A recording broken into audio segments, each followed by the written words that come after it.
Hi there, I am Mishka, and today I'd like to talk to you about a new series that I'm starting, which is called the I Am series. Thank you very much for spending this time with me, and it's really my heart's desire that you and I will just spend time together today, that you and I will just become friends in whatever we're going to discuss. Now, why a series called I Am? That's a very good question. But I've realized that one of the greatest concerns in life is that people who don't understand who we are, if I don't have that I am, who am I? It is probably one of the greatest problems. It's one of the causes, the biggest causes of making wrong decisions. It's one of the biggest causes of actually getting into situations that we should have never been in. Let me explain to you my heart behind it. And let me just take you back first. Why am I doing this? You know what? A while ago, I was saying to myself, Mishka, you've gone through a lot of things, and a lot of things have gone wrong. And I can actually, just understand if I'm talking to an audience that can say, yeah, I know, me too. A lot of things have gone wrong. And then I realized that out of each and every one of those things, I had to come out of understanding who I am, made a difference, and a change came into my life. The day when I realized that I can say no to certain things because it's just simply not who I am. And then I say yes to certain things because that is who I am. I know you know what I'm talking about. And then I thought, one of these days, after this has now changed in my life, I'm not going to be here any longer. So thank goodness, because I changed all of this, I can now say, leave something for my children. And they are, they can actually say, yep, my mom did something well, and I'm going to inherit something. And I do believe that I'm leaving a legacy to them also because they've learned and they've seen. And I went through all the struggles of finding out who I am. And it affected my life, but also theirs. So, yes, that in itself is a legacy. And I thought, really? And then if I'm now not here anymore, is that honestly all I want to do? Is that honestly all that I want to leave behind? And I decided, no, I would like to actually also help other people, also touch maybe another life. Maybe if you're listening to me and you can find some value in what I've got to say to you today, if that can just bring a change to your life, then I'm leaving a far greater legacy behind than what I will be doing right now. So that is my motive behind it. My motive is that you'll see my heart, and that on this journey, because we're going to start a journey today together, that you will see with me where I went wrong. I'm going to use myself as an example. So I'm going to stand very vulnerable before you at times, but that's the only way that I can explain to you what really took part in my life and how I can help you from how did I turn that situation around from one end to the other the moment when I started realizing who I am. So that is first of all the purpose. I believe that it will touch your life if you open up to it and you listen to it and you become part of it. We will be launching this and we will have it every week. We will let you know when it will come up. So that is in part what's going to happen. Now let's start to look at I am. The first place that we need to look at, if I talk to somebody and say, who are you? I was even challenged when I had to do this introduction to this video. I go to Facebook and Facebook says to you, give us a bio. I'm sure you all know that. They give you 101 letters. I know, I tried. And I thought, who am I in 101 letters? Who am I in those couple of words? And I'll start off with, well, I am a proud mother. And then I'll go back and I think, yeah, I'm a general manager of a company. I'm running other programs, Women for Change. I'm running Let's Talk Business. I'm doing all these things. I'm a businesswoman. But is that really who I am? How do I tell you in 101 letters who I am? Who is Mishka? It's not easy. It's not easy because so often we've come to a place of saying who I am when we describe what I do. It's not who I am. So how do I bring across to you who I am? Even when I had to start, this was a challenge. and that we can't do in 101 letters, because most of us and all of us are far too precious for that. So when we start, we have to start somewhere. And that somewhere is when we were born, because today I can say to you, this is where I am right now. This is where I am. I'm pretty happy, I'm so fulfilled in what I do. I experience a joy when I wake up in the morning. I am so excited about every single day. I am glad that I am financially in a good position, that I live in a good house, in a beautiful house, that I have a beautiful car, that I have a family that I love, that I have the most amazing children. But you know what? Everybody look at it and they see this picture of to them perhaps beauty. And I am grateful for that. But that is not who I was. That is not where I came from. Mostly what I come from was not always as together as what you can see right now. And that's where I want to take the journey with you. When we are born, I realize this one thing, and this is such an eye-opener, is when we're born, there's actually a part of us that is so perfectly just whole. That is I am. There is a part of us that is completely whole the day that we're born. Have you ever looked at a baby? They are so innocent. They're so absolutely beautiful. They're so whole. If you look at that. And I mean, very few people can say, oh, that's an ugly baby. We don't say that, because whatever a baby looks like, there's always something so special about them, isn't it? And most of us come from that place of perfection. I believe it's a perfect little being that comes into life. Now, what we don't realize is that perfect I am that is in that baby, when the baby is born, actually stays part of us. Do you know that? And I say that because oftentimes when we go through life, because now here's this baby, just think about it. He or she comes into the world perfect, but he or she lands into a place and a position where the surroundings is not something that they chose. They didn't choose. I mean, when you and I came into it, that's it, boy, that's where we landed. But I want you to know from the beginning that it was still that little perfection of the I am that landed into a surrounding that wasn't perfect, that was completely, I don't know, it depends on who we are. But you can think about yourself. I know where I came into. A surroundings that sometimes is 100% wonderful, but sometimes it's not good. And the truth is, very often people are born into positions and places that is not good at all. And very often that little perfection in that baby that was a perfect little I am just got into a place where things are not so good, where things are broken. Sometimes rejection comes even with it. You can just think about it. Perhaps somebody is born and they were come out of wedlock, or they weren't planned. And now all of a sudden, the first thing that they experience, this little perfect I am, experiences rejection. Not asking for it, not wanting it. I mean, he or she just came. You just came. But you landed into a place where there was immediate rejection.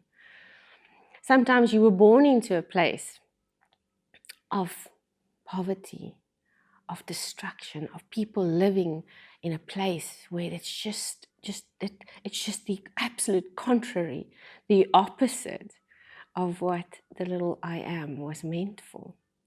Now, if we look at this, if we start to realize, and that's something that we mostly all of us lose, is we think that the little I am that was like that, I want you to sort of see it as in a box inside of you, that you were born to be the perfect person.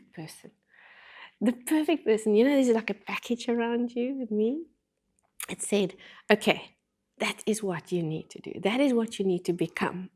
That is what you have to be now that you are on this earth. You have to become something. Now that stays there. No matter how much our environment actually tries to change it. And that's something that people don't know. We don't understand that of ourselves. We do not understand that sometimes I'm frustrated. Sometimes I'm so terribly depressed because the little I am that's perfect inside of us is that something that will always call you back to where you belong. Now, I'm not saying that we do not belong with the parents that brought us into the world. I'm definitely not saying that. I'm saying that circumstances is always broken. It does not matter where we go. I've lived long enough to see that it doesn't matter whether we are in the poorest of the poorest or whether we're in the richest of the richest. There's always somewhere some form of a brokenness. Something is not right. Something comes with the territory. And it's very naive to think that we're not going to be in it, but that's what it is.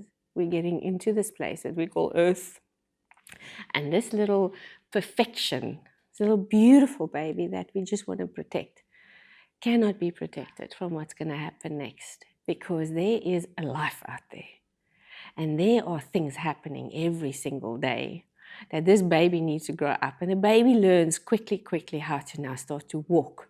The baby learns how to talk. You know that I think that much as hearing and seeing is probably the some of the most amazing things that we can do, it can also be some of the most harmful. Can you imagine that baby is born knowing exactly the purpose for their lives? And they didn't hear all the stuff they heard, and they didn't see all the things they saw. Don't you think we'll be a little bit different? Don't you think as we grow up and we hear, no, this is who you are, I want you to be like that, and then there's still that little something inside of you that wants to revert back to this purpose, this I am that's inside of you. And somebody now says, no, that's not going to happen. This is where we are, and this is what we're going to do, and this is the way we're going to go. Now, once again, it's amazing that in a household where there is so much guidance, that is so good because it's protection. Because now the baby starts to walk. You can imagine the day that you started to walk and you started to go places. You just wanted to do your own thing. And that could be very, very bad as well because you've got to learn. So we become part of a structure where we protect it, which is good. But to a certain degree, as we grow up, we get more and more exposed to those things that we are not. Now, if we are listening to the things that we are not and we accept it, say for instance you are born and you weren't wanted, so you come into this earth rejected, and your parents might say things like, I just never wanted you, or they say ugly things about you, which is one of the deepest things of pain that there can be in a person's life. If any of those things come in and you hear them, we've got a brain, a very, very powerful brain, and that stores it in your memory. Now, all these things, I want you to see it almost like a picture, is working against this box inside of you. You know that beautiful I am with a purpose? And everybody speaks and everybody says things, and we start to find ourselves into positions.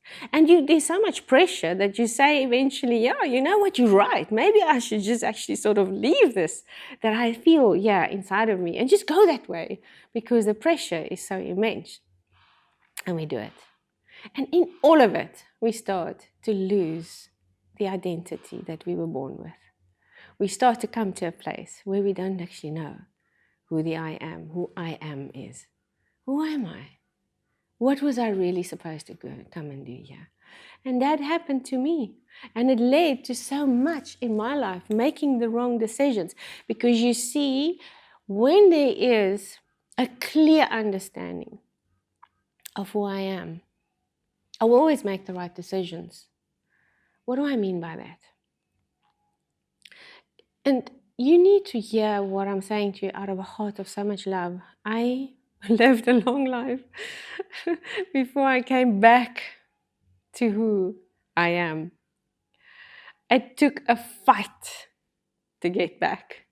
I had to go against things that I wasn't. And I want to give you an example out of my own life. Let's just take this one thing. I was born left-handed, to write with this left hand, you see. At that time, the school board or whatever thought, you can't be left-handed. There's something wrong with you. I don't know what they thought. That's the wrong thing. I shouldn't have said that. But they force you to write with your right hand. Can you see? So here I am, born with a natural ability to write with my left hand. But a system thought, no, we don't accept that. We're going to get you to write with your right hand whether you want it or not. So what happened?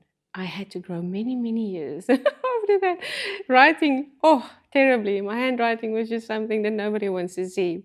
I always wanted to be somebody that could do something beautiful, artist. Man, with this hand, if I take it up and even if I write, I don't know how to tell you what comes out of there. Other people can tell you. Until one day, many, many, many years later, my sons were grown already, that I decided I just don't want this anymore because I was born left to write with this hand. And I realized that to be left at that point was right for me. Other people thought I had to be right-handed to be right, but that was not me. And I started this process. And it's a brain process because my brain, your brain sends signals out. And I had to go back and say, I will start to write with my left hand again. And I did. It was ugly. Let me tell you one thing, it took a while. A while of practice, a while of getting there. And then I saw how easy it became. And the reason why this came was how I was sitting, and I was in an art class actually when it came about. And I couldn't do anything with my right hand. But the moment I gave it over to my left hand, my brain just gave the right signals because that is who I am. So in the next couple of weeks, I'm going to take you. Today, I can write with both hands, obviously. So this whole thing worked out so much for my good. And now I'm ambidextrous, so I can do with both hands. But today I want to say to you, I'd like this journey, you to come on this journey with me, because there's so much more that I found out when I realized who I am. I'm still realizing, I'm still finding out day to day. But when I found out who I am and I started making a decision to get back to that, my life changed. And I really want in this series to do exactly the same for you. I hope that you will be touched by it and that you will come to a place of saying, I also want to go back to that person that came in, that little baby, that I want to find out what the purpose was in me, that I am that came in the day of my birth. Well, next week we're talking about some more of this. Until then, goodbye.